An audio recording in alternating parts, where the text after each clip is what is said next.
Baik, perkenalkan nama saya Hizkia Gultom dengan NIM 1233111185. Saya bertugas untuk mereview dua jurnal terkhusus pada bagian judul jurnal, volume dan halaman jurnal, tahun pembuatan jurnal, dan penulis jurnal.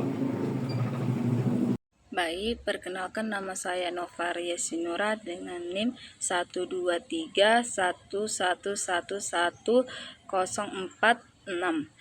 Di sini saya bertugas untuk mengkritik dua jurnal yang terkhususnya metode penelitian. Saya Irmadi Shombing dengan NIM 12331111189. Saya di sini bertugas untuk mereview dua jurnal terkhusus pada bagian tujuan penelitian, subjek penelitian, dan asesmen penelitian. Saya Warda Nabila Syahnin dengan NIM 123111042. Saya bertugas mereview dua jurnal terkhusus pada bagian langkah penelitian dan hasil penelitian. Perkenalkan, saya Hana Olivia Manurung dengan NIM 123311128. Di sini saya mereview dua jurnal terkhusus pada bagian kekuatan penelitian, kelemahan penelitian, dan simpulan terkait dua jurnal, jurnal utama dan jurnal pembanding. Kami melakukan review terhadap kedua jurnal ini pada tanggal 2 September 2025. Baik, yang pertama adalah jurnal utama. Judul dari jurnal utama adalah Penerapan Pembelajaran Berdiferensiasi dalam Kurikulum Merdeka pada Pembelajaran Bahasa Indonesia kelas 4 Sekolah Dasar di Sekolah Dasar Negeri 1 Strip 472 Surabaya. Dengan jurnal yaitu jurnal JPGSD, yaitu Jurnal Penelitian Guru Sekolah Dasar. Volume dan halaman dari jurnal ini adalah volume 11 nomor 8 dengan jumlah halaman dari 1780 sampai halaman 1793. Tahun pembuatan jurnal ini adalah di tahun 2023. Penulis dari jurnal ini adalah Dwi Naayu Dwi Elvia dan Wahyu Sukartiningsih. Baik, selanjutnya adalah jurnal pembanding. Judul dari jurnal pembanding yaitu Dampak Pembelajaran Berdiferensiasi terhadap Peningkatan Literasi Siswa Bahasa Indonesia kelas 1 di SD Negeri Natsari. Untuk jurnal ini adalah jurnal pendidikan Dirgantara. Volume dan halaman. Volume dan halaman jurnal ini yaitu volume 2 mulai dari halaman 104 sampai halaman 112. Tahun pembuatan jurnal ini adalah tahun 2025 dengan penulis Imam Ali Masum Ghazali, Puji Rahayu, dan Novita Dewi. Baik, metode yang pertama tentang metode penelitian yang digunakan adalah metode kualitatif dengan menggunakan pendekatan deskriptif. Penelitian kualitatif merupakan metode penelitian yang bertujuan untuk memahami fenomena secara mendalam melalui pengumpulan data naratif, bukan angka.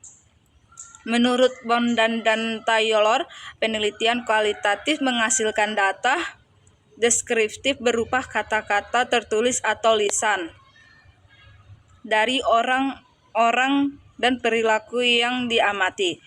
Pemilihan metode ini bertujuan untuk menggambarkan secara mendalam proses penerapan pelajaran berdiferensiasi pada mata pelajaran Bahasa Indonesia di kelas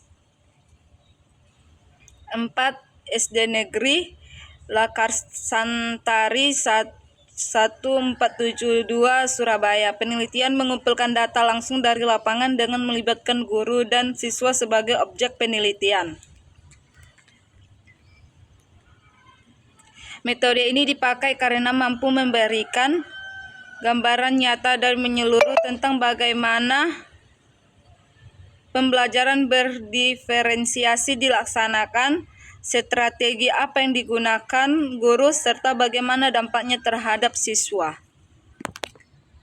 Metode penelitian yang kedua, pada penelitian ini adalah penelitian tindakan kelas PTK dengan pendekatan kuantitatif.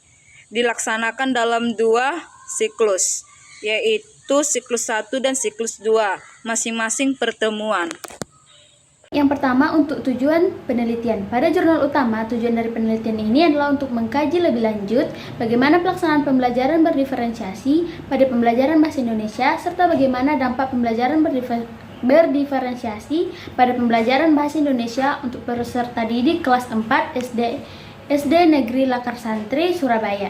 Yang kedua, untuk jurnal pembanding, yaitu bertujuan untuk mengetahui pengaruh penerapan pembelajaran berdiferensiasi terhadap peningkatan kemampuan literasi siswa pada pembelajaran bahasa Indonesia bab 3 kelas 1 SD Latsari, Tuban. Selanjutnya, untuk subjek penelitian adalah pada jurnal pertama, subjek penelitiannya adalah siswa kelas 4 SD Negeri Lakar Santri, Surabaya. Sedangkan untuk jurnal kedua subjek penelitiannya adalah siswa kelas 1A di SD Latsari, Tuban sebanyak 28 siswa. Selanjutnya, untuk asesmen data pada jurnal utama, yaitu penelitian ini menggunakan desain kualitatif deskriptif dengan guru dan siswa sebagai sumber data primer serta dokumen sekolah sebagai data sekunder. Yang selanjutnya, teknik asesmen data digunakan meliputi observasi, wawancara, dan dokumentasi yang kemudian dianalisis dengan model Miles dan Huberman atau reduksi data, penyediaan data, dan penarikan kesimpulan. Selanjutnya, keabsahan data diperkuat melalui triangulasi, yaitu menggabungkan hasil dari ketiga sumber pengumpulan data agar validitas dan reliabilitas temuan lebih terjamin. Yang selanjutnya, untuk asesmen data pada jurnal pembanding, yaitu dilakukan melalui hasil tes belajar yang dapat berupa pilihan ganda, esai, maupun praktik. Penilaian dilakukan dengan format tertentu sesuai dengan tingkat kemampuan baca siswa, dan data dikumpulkan melalui tes observasi serta dokumentasi kegiatan. Langkah penelitian. Dalam penelitian ini, pengamatan dilakukan di kelas 4 SDN Lakarsari, Surabaya, yang fokus pengamatannya yaitu terhadap penerapan strategi dan metode pembelajaran berdiferensiasi sesuai dengan kurikulum Merdeka dalam mata pelajaran Bahasa Indonesia. Setelah pengamatan dilakukan, seluruh data hasil observasi, wawancara, dan dokumentasi kemudian disajikan dalam bentuk deskripsi yang runtut. Sebelum dianalisis lebih lanjut, penelitian terlebih dahulu melakukan pemeriksaan konfrontatif analisis, yaitu membandingkan dan mengonfirmasi data dari berbagai sumber untuk menjamin validitas dan reliabilitas temuan. Selanjutnya, dilakukan proses analisis data menggunakan model Miles and Huberman yang mencakup reduksi data, penyajian data, dan serta penarikan kesimpulan. Pada tahap akhir ini, penelitian adalah menyusun kesimpulan atau verifikasi berdasarkan data yang telah diverifikasi sehingga diperoleh gambaran menyeluruh mengenai penerapan pembelajaran berdiferensiasi, kendala yang dihadapi guru, serta dampaknya terhadap motivasi dan hasil belajar siswa di kelas 4. Hasil penelitian. Hasil penelitian menunjukkan bahwa penerapan pembelajaran berdiferensiasi dalam kurikulum Merdeka pada pembelajaran Bahasa Indonesia kelas 4 SD Lakar Santri, Surabaya terbukti memberikan dampak positif yang terlihat dari meningkatnya antusiasme, semangat, dan keaktifan siswa selama proses belajar. Materi pembelajaran juga menjadi lebih mudah dipahami sesuai dengan kesiapan masing-masing siswa, sehingga hasil belajar mereka cukup memuaskan. Namun, penelitian ini juga menemukan adanya kendala, yaitu keterbatasan waktu serta kurangnya pengalaman guru dalam mengimplementasi pembelajaran berdiferensiasi, sehingga penerapannya masih lebih dominan pada aspek diferensiasi proses, sementara diferensiasi konten dan produk belum maksimal. Langkah penelitian dalam jurnal pembanding yaitu yang pertama melakukan tahap perencanaan dengan mengidentifikasi masalah utama dalam pembelajaran. Yang kedua yaitu melakukan pelaksanaan penelitian dalam 2 siklus. Yang ketiga yaitu penelitian menerapkan model penelitian tindakan kelas yang terbagi dalam 2 siklus, yaitu siklus pertama dan siklus kedua. Yang terakhir yaitu dengan melakukan pengumpulan data yang melalui teknik observasi dan tes hasil belajar siswa. Setelah itu, hasil dari penelitian ini yaitu menunjukkan peningkatan rata-rata nilai dari 64,10 pada siklus pertama menjadi 73,21 pada siklus kedua, dan peningkatan persentasi ketuntasan siswa dari 39% menjadi 85%. Meski peningkatan tidak terlalu signifikan, namun ada perubahan positif dalam kemampuan literasi siswa, seperti siswa yang awalnya tidak lancar membaca menjadi lebih lancar dan mampu menjelaskan isi bacaan tersebut. Terdapat beberapa kekuatan penelitian pada jurnal utama seperti yang pertama, relevansi topik dengan kebijakan pendidikan terkini. Penelitian ini mengulas tentang penerapan pembelajaran berdiferensiasi dalam kerangka kurikulum merdeka yang merupakan isu terkini sekaligus menjadi bagian transformasi pendidikan khususnya untuk menerapkan metode pengajaran yang sesuai dengan kebutuhan siswa. Yang kedua, pendekatan kualitatif yang mendalam. Metode penelitian kualitatif pada jurnal utama ini dengan pendekatan deskriptif memungkinkan peneliti untuk menggali secara detail pengalaman guru serta siswa dalam proses penerapan pembelajaran berdiferensiasi, wawancara, observasi, dan dokumentasi yang digunakan sebagai instrumen. Selanjutnya, sumber informasi yang nyata dan kredibel. Penelitian pada jurnal utama ini dijelaskan dengan mencakup berbagai jawaban dari beberapa pihak, seperti guru kelas 4 dan kepala sekolah sebagai informan utama, serta diperkuat dengan observasi pembelajaran dan respon siswa. Hal ini menunjukkan data yang diperoleh adalah akurat. Selanjutnya adalah dampak positif yang terukur dan nyata. Temuan penelitian menunjukkan adanya peningkatan semangat antusiasme serta pemahaman siswa terhadap pembelajaran bahasa Indonesia. Hasil diperkuat oleh kesaksian guru, respon siswa, serta hasil belajar melalui asesmen formatif dan LKPD. Selanjutnya, identitas jurnal utama ini lengkap dan kredibel, memiliki identitas yang jelas, serta mencantumkan nama penulis, volume, nomor, hingga ISSN. Hal tersebut meningkatkan kredibilitas publikasi dan memberikan keyakinan bagi pembaca bahwa jurnal ini dapat dipercaya. Selanjutnya adalah kekuatan jurnal pembanding. Yang pertama adalah metode penelitian pada jurnal pembanding jelas dan terstruktur. Jurnal ini menggunakan metode penelitian tindakan kelas atau PTK dengan tahapan yang sistematis, terperinci meliputi perencanaan serta pelaksanaan, pengamatan, dan refleksi. Alur ini jelas mengikuti model yang diakui dalam penelitian pendidikan. Selanjutnya, pendekatan kuantitatif yang konkret. Penelitian dalam jurnal pembanding ini mengukur dampak pembelajaran berdiferensiasi secara konkret dengan data kuantitatif.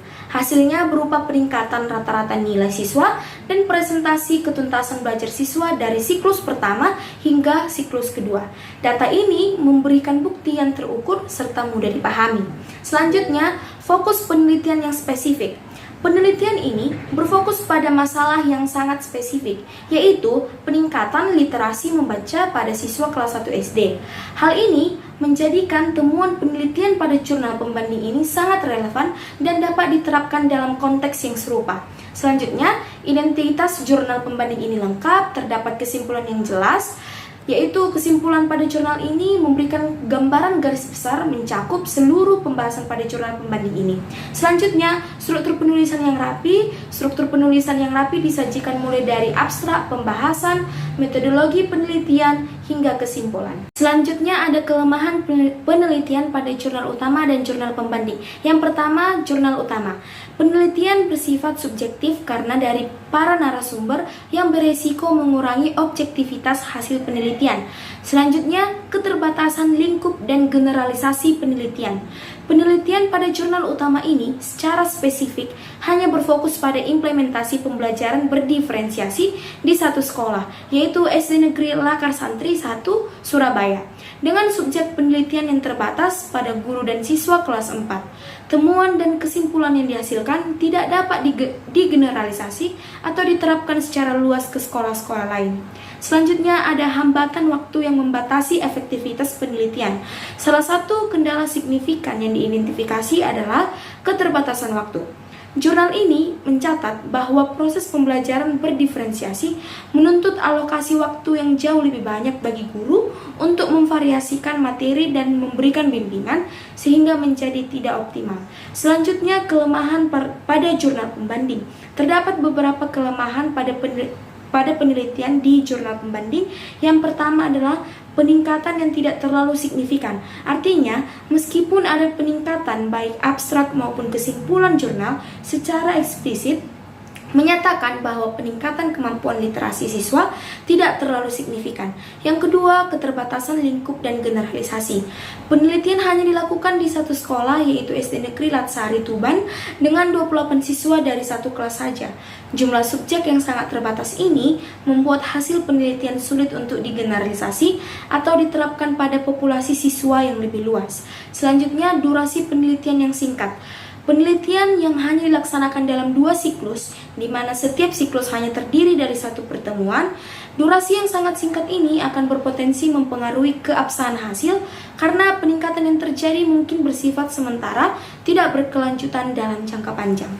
Jadi dapat diambil kesimpulan pada kegiatan critical journal review dengan 2 jurnal utama dan jurnal pembanding. Jadi dapat diambil kesimpulan bahwa pembelajaran berdiferensiasi sangat penting di sekolah dasar karena sejalan dengan kurikulum merdeka dan bertujuan untuk mengoptimalkan potensi setiap siswa. Namun, penerapannya masih menghadapi kendala, terutama kurangnya pemahaman guru, pengalaman praktis, serta faktor sosial di kelas. Hasil penelitian menunjukkan adanya peningkatan antusiasme dan hasil belajar siswa, meskipun belum signifikan. Hal ini menegaskan bahwa pembelajaran berdiferensiasi membutuhkan kesiapan guru dan dukungan sekolah agar benar-benar berdampak nyata bagi kualitas pembelajaran.